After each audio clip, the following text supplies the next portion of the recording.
and this is the third episode of the My Leader TV show, and with you here is Alphonse Juma. So before we get started, I would like you to just click the like button so that you're able to subscribe to our YouTube channel, that is My Leader Kenya TV channel, so that you are able to always get different updates that we get you concerning the elected leaders and all the leaders, those that you voted and those that are controlling, that are leading you and me. So today is going to be a very interesting discussion, and with me here is a very key person. And just to wrap up, just to let you know what exactly this program is about, here we interview and we talk about the scorecards of the elected leaders. That is, since they were elected, what have they done? And this is both to the elected leaders and the others. And this entails the governor, the senator, the women rep, the MP, the MCA, and apart from that, also the president and the deputy president. We also do this for the cabinet secretaries and the ambassadors. How about those who have plans for vying in future? We also do that, and we call you on our platform, the prospects. And straight to the point, we have here today Serem, who is the ambassador to China. So how are you this morning? I'm doing great. Yes. So it's really great to get you. I know your schedules are always very tight. And Sarah, how does it look like? How does your day normally look like? Well, for now, I don't have a really very structured schedule. Yes. Considering that I'm not on a formal employment as yet. Yes. Because I am on transition. Oh, great. And transition is preparing that which will shift to China. I have quite a big of staff that need to be sorted out. And so this is what I've been doing in the last talk of 2 weeks, clearing and forwarding. And that includes also packing your things. Oh, that actually forms the major core activity. How does it look like? It's just overwhelming. This is a home I have lived for many years. And so there's so much stuff that has been packed over the years, you know. And it's been a question of sorting out what do I need to retain in my home in Nairobi. Yes. What do I need to carry to China? What do I need to transport to my rural home? Yes. So that in itself has been quite an engagement. Of course, besides that, I have had to also meet the officers of the Foreign Affairs. Great. Because there's a whole host of preparation, expectations and planning. I have had times to meet with the Chinese embassy, the officers there. They have attended ceremonies at the embassy. That is between China and Kenya. And quite a bit of some celebrations around. Interesting. So it's really been a busy time for me. Yeah. But exciting. Living is just a day's thing or just some hours, you told me. I'm not going there for a month or two. It's a whole 4 years, probably. Yeah. And that means relocation. And relocation means you have things that are core to you, very close to you, that you need to walk around with. There's stuff because it means also changing whoever will be staying in my house in Nairobi. So it's a whole of an activity. Great. That's very interesting. And at this point, we just want to learn about like your background. You know, the value systems are concerned. And so we grew up literally having a very defined kind of background. And spending much of our time also worshiping and being in church. So that those are some of the values that I have carried over time. Yes. In my entire life up till this day at my age. I joined, I probably will not talk much of the basic education, but after my high school in Kipsigis Girls, I joined the University of Nairobi way back in 1978. So that kind of gives you an indication of how old I've been in this world. I am sure majority of you may not have been born then. And I went through my initial degree course, focusing mainly on social sciences, because I am a social scientist. I relate. I am a people person. So anything that took me towards, enhancing my talent of relating with people is what I took. So I did social sciences and political science for the 4-year program at the university. And thereafter, I joined the Kenya Post and Telecommunication, which was the employer of choice then. If you all remember, that was a very strong institution in the early 80s, later into the 90s. And that is where I started off my career in human resource. We were calling it personnel management. Personnel management then was just simply maintaining the people within an institution. That is hiring, with their welfare, their promotions, their discipline, and the exit.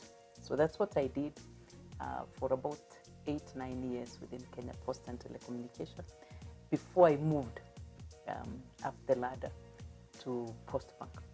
Yes. Postbank is where I spend the greater part of my time. I would say I brought up my children while in Postbank. I grew up in Postbank, having joined in the middle level of the management team in human resource department and rising through the ladders to become the overall director of human resource Postbank. So I would say in Postbank I grew, not just in age, but also in career, in experience, because I went through the entire cross-breed of the human resource management systems, converting what was traditional Postbank into a modern banking then. And as you are looking at the pictures, I've seen a lot of like issues or things related to your family. Maybe just tell us about your family. The whole purpose and reason why we all run around is because we want to give our families the best. I have had a very exciting family life. I was married to, I would say, a general in my life, because this was a military man that served initially as a jet pilot. I don't know whether that was part of what attracted me to this guy, but I would say it was also an interesting life leading in the Air Force, in the barracks, and bringing up my children, who were also brought up in the discipline of religion and also the military life, because that has an impact. A military life is not just simply confined to the officers. The families also have to live like a military family. And I would say these are some of the values that perhaps we picked as a family, and perhaps that has shaped me also, that I was able to go through some of the challenging situations and the experiences when I did the Salaries and Remuneration Commission. Because it needed that kind of toughness that you can only probably get in the military life. But I'll tell you, I was married to John Serem, who retired as a Major General in the Kenya Defence Force, serving in the Air Force. But he passed on in the year 2005. Sorry. And left me with some very beautiful girls, 4 girls, all of them of age now, and married, and leading their own very interesting, exciting lives. I now am a proud grandparent, grandmother of 5 boys and 2 girls. Interesting. So you can see I am well established as far as grandparenting is concerned. So I have both the soldiers of my children, and I have also a team coming up who are my grandchildren that are just around me. And that creates a very interesting achievement in as far as bringing up children is concerned. I would also say, I think that the success story in life should be based on how much you have contributed to your family. Because you can only give out into the society if you already have a base within yourself. Because you can't be out there serving if your family is in shambles. And I would tell you for now and proudly that I have girls and boys that have successfully brought up as useful and important citizens in this country. One of my girls just got a job recently with World Bank, and I would say for that kind of a caliber, interview international, and they pick her, it means you have built a resource that is not only useful within the Kenyan market, but it's also attracted internationally. I have a media person. I have a doctor in the house. Interesting. I have an architect. I have a finance person. I have a mechanical engineer. So literally, I'm not being proud. I'm just saying, I think I did my job well. Really, as a mother, I would say I did a good, fantastic job. Interesting. And I know you just mentioning that I'm looking at your role at SRC. So that means maybe behind your, I know behind your back was your family then. Oh, yes. So maybe share with us something about your experience at the SRC. SRC was another life in itself. There are many of my friends who came in and were worried of my security and how I was taking the challenges in SRC. Yeah. And believe me, if there was a session that I enjoyed most, it was in SRC. And I think I enjoyed because I kind of became an eagle, facing the challenge right on the storm. Yes. And it prepared me, built me up. It built my muscles, both my emotions and literally me as a person, my personality, to know that life may not only go the way you want, it may never be smooth, but it's more of how you react. Yeah. And I can guarantee we can do anything when we have the passion of achieving it.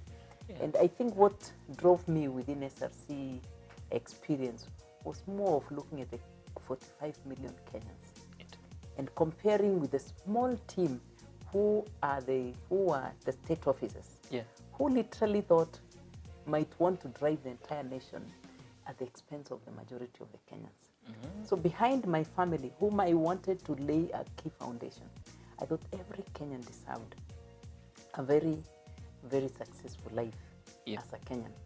And that meant distributing the resources equally so that we all have a share of the bread and the cake of Kenya. And that's very what drove me, common manage. And Sarah, can you remember your worst day at work? There were many, but probably I'll just pick this key one. Yeah. Where we were sitting, we were busy in a boardroom. Yeah. We had just released the salaries and the benefits for the state officers. And that meant including the elected persons, which was, of course, from the president all the way to the MCA. And for us, we had done a job. But when the parliamentarians came in and the first sitting was discussing the remuneration set, not even by SRC, but by this Serem commission. And we were here sitting in our boardroom, and a few of the feelers coming in said, oh, they're discussing SRC and they're discussing this woman, who has no brains and has slashed our benefits, and whom does she think she is? Yeah. That for a moment took me back. But thinking through it, I said, there's absolutely nothing wrong that I have done. Yeah. And while sitting, a number of us were uncomfortable because there was statement that they were going to kind of disband our commission. Yes. And I looked at the Constitution, I said, we are not answerable to nobody except the people of Kenya and the Constitution. And for me, for God himself. Yes. So I calmed my committee team, my commissioners, who are also getting a little worried. Yeah. And I told them we just have to move on with our meeting. Some of them they sneaked out to watch what was going on because it was live on TV. Oh, that was live on TV. But I said I have a job to do. I continued with my meeting. And at the end of it all, of course, the parliamentarians thought they had won because they said they decassetted what we had cassetted as the remuneration.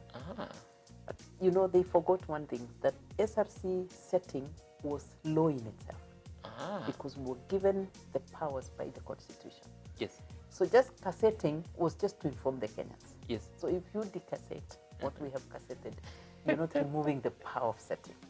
So all we did was to follow up with a letter to show them this is the settings of SRC and it stands as per the setting and nothing changes. Yeah. So that's what we did. In the morning, all the entities received our letters because maybe they thought decassetting meant it was no longer law. Yes. But we followed up with a letter that they will have to implement as per the setting of the SRC. Yeah. So that was just part, but one of the many challenges that we faced. But I Right. think it kind of put us on focus. Yeah. And all we did was to ensure that we maintained what the Constitution empowered us to do. In Kenya at the moment, you know, when they are faced by such things, I know there are some people like proxies who are sent maybe to bribe you, give you some money. Yeah. And maybe that means you have a very strong spiritual background. Maybe you just talk to us about that. I think that's what surprised most of the state officers. Because oftentimes, even for the parliamentarians, they came in, and I remember one time them saying, oh, you know, if you gave in to what we're asking, we'll also protect your job. Yeah. And I said, I really do not need any protection. Yeah. And by the way, it's not like this job is interesting. If you help me to move out of the job, I wouldn't mind. But I don't think I'll do anything less than what I've been asked to do by the Constitution. Yeah. And for information, this I made extremely clear. Yeah. That I am answerable not only to the earthly leadership, Yeah.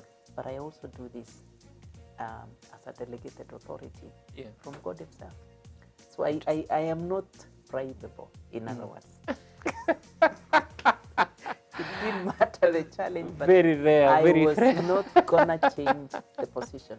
Of course, there are things that we had to review, but it was objectively undertaken. Yes. Not because we were being compromised, but we stood as a team, and I consolidated our team so that we believed what we were doing. Yes. And so we came out as a unit, not just as the chair alone, but the entire commission really rallied behind what we were doing as SRC.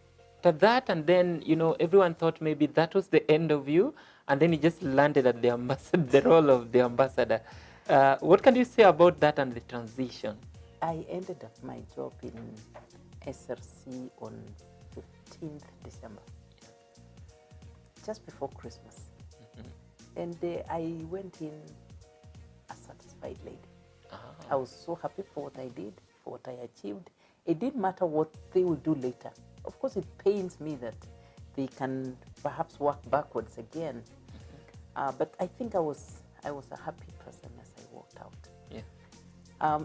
Mine was, I have done a service, I have done my best, and I had hope. Where were you when you received the news? Were you in the village? There's something else I need to talk about, and that is the Maasai girl child. Yes. Sometimes back, and as women ministry leader of New Life Church, we started off a home in Kajiado. That was basically to address the need of the Maasai girl child. Okay. Because within the Maasai, they marry off, you're so aware that they marry off very young girls. Yes. And sometimes the government rescue these children, or the church also do some rescue mission. And these girls didn't have a place to go. Yeah. So we started off a home. And it's been one of my strength renewal areas and engagements, because I do spend quite a bit of time sometimes to visit these children. Yeah. So during the July, August, I visited this home. Yeah. I am a freelancer. I am back to the community, and I went and literally lived with the children. That is in Kajiado. Interesting. And I had a few friends that came from US, and we linked up together, and we went to minister to the children. We cleaned up the dorms, we painted the home, we bought some beds, and literally renewed the home. So once that was done, we were coming back from Kajiado because these friends needed to go back to US. Yes. And just as we were driving back, I received a call. That was sometimes in July, end of July, mid-July. That's July 2018. 18. Yes. I received this call, and it's from State House. And this was a message from State House. And that was from the President himself. Interesting. Yes. And the message was, would you like to serve as an ambassador. And for a moment, I was like, am I receiving a call or I am dreaming? So are you the one driving, or I'm just imagining the step? I had a driver. And so Okay. I told him to pull aside a bit so that we can communicate. And my response was, yes, sir, I am ready to serve. And whatever you send me and whatever you give me, I am prepared to serve. That was the last of the discussions. And the next thing I saw was I have been appointed as an ambassador. And if you remember at that point, they did not give the designated destinations. Yes. They just gave a list of ambassadors, Yes. which I was one of. And it's later that I was told, somebody called and said, by the way, you're going to one of the most powerful destinations. I was thinking through because I didn't think I'll go far. When I was told I'll be the ambassador, and my girls were like, well, if you go to Uganda or to Rwanda, this is just very close a destination.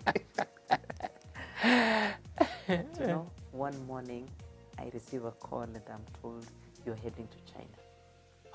For a moment I'm like, is that true? I mean, for China, you really need a very strong ambassador. Yes. And for a moment, and probably message I keep hearing, which to me is more of a spiritual message than anything, is like, you are being an ambassador in a strong nation. Yes. Because God has destined you to go and serve as an ambassador. Not just an ambassador of Kenya, but an ambassador of Jesus Christ himself. Amen. So I can assure you, I am heading to China, one of the greatest economies in the world. Yes. To serve in the interest of this country. Yes. And also to serve in the interest of the kingdom. Once they're appointed, normally, like, the public don't know what happens until the next time they're back. So I think it's a great initiative by my leader, Kenya, that they have given the leaders an opportunity to highlight what they do while they are there. Right. And I know the team is looking forward to how you're going to do this. Just to look at your scorecards on every time, like, you do something, it's being recorded. And I think that would be very great. I don't know what I know you had visited their offices. Well, I don't know what you can say about that. Yes. I think it's an excellent thing. Yeah. On a serious note, there's so much that is being done by many leaders that go unattended. Yes. And much of what is being picked out Yeah. is the negativity that people see, which kind of overshadows the many beautiful things that Kenyans have witnessed in the past period of time. The president has been busy, and there's so much development that we have seen in this country. On a serious note, we are in a different landscape. Yeah. And that has taken efforts, and the men and women of this country that has leaders. Yes. So for this, my leader and the scorecard that's coming out, I think I am really supporting that, because then you are able to pick the many activities that are undertaken that may never be seen by anybody else. But we want to bring that to the forefront and to the focus of the Kenyans. I am supporting that. What exactly do you do in church, and which are the positions that you hold? I have been a member of the Seventh-day Adventist Church for as long as I can remember. My membership is in New Life Church now, where I served as women ministry. I was head deaconess. I became a treasurer at some point. I headed development unit. Yeah. And during that period in time, yes, I would say there were quite a bit of achievements that we experienced as a New Life Church. One of it was even the relocation to where New Life is currently, Ngong Avenue, and the construction of the church. I was part of the team that brought that church to where it is currently. So that I would consider is also a key achievement that I would put in my own CV. But that's not important. It's not so much of where they settled and what have you, but I think it's more of preparing people, the Kenyans, to be useful, to live value system life. Yes. Because I think much of what we experience now is because we seem to have lost our value system. Yeah. So New Life has been one of those that has transformed families. Yes. Young people, grew up them into very useful citizens currently. My children grew up in the same church, so I would consider also part of my great family. Yeah. But besides that, I serve in a few other institutions. We have the University of Eastern Africa, Baraton. I am a council member. Yes. And the council member is critical in the running of the institution, making decisions that kind of help in the running of the institution. Yeah. I've been a council member now for the last, I think, 5 years, and still running. I am also a member of the ADRA, which is the Adventist Development Relief Agency. Yes. This is an agency or a body that responds to emergencies and moves to also help the society in kind of supporting the needy areas, like when there are emerging issues, be it drought, be it the hurricane areas that we experience. It covers the entire world. Yeah. And I'm a board member, the international board member. Headquarters being in Maryland. Interesting. So we meet like 4 times in a year. Yeah.